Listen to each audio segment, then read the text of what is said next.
Hi, this is Lori from Common Sense Homesteading. I'm continuing the July 6, 2014 garden tour. Some of you who've been around here a bit may recognize this area from the tomato trellis post. And you can see the tomatoes are filling in quite nicely, and we've been tying them and training them up the post. The protective jugs of water are still in place to act as a heat sink. We've actually had some pretty cool nights here this summer in Wisconsin. Down in the 40s, so that water traps the sun from the day and helps keep the tomato patch from getting quite so chilly at night, and it also blocks our wind that never seems to end around here.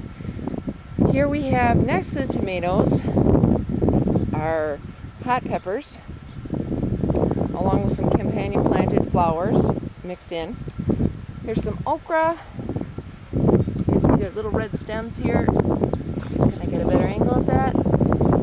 And then on the end of the bed here, we have Cape gooseberries, which are kind of like ground cherries or husk tomatoes, but they get about an inch across, and then they have a yellow fruit in a brown paper lantern later in the season. And they're related to tomatillos, actually, and tomatoes.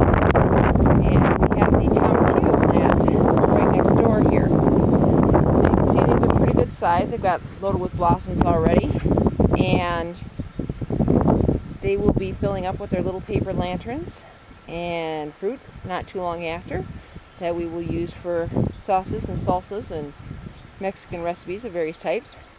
And in this bed, a little bit more protected, we have the sweet peppers and a couple of eggplant.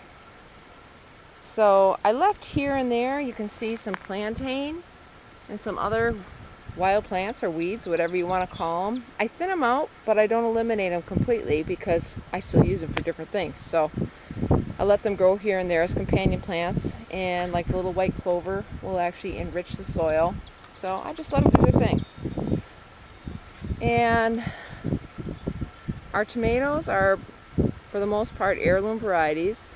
I planted more paste tomatoes this year because we use them for sauces and salsa, and they're a lot easier to process with higher yields than your typical slicing tomato.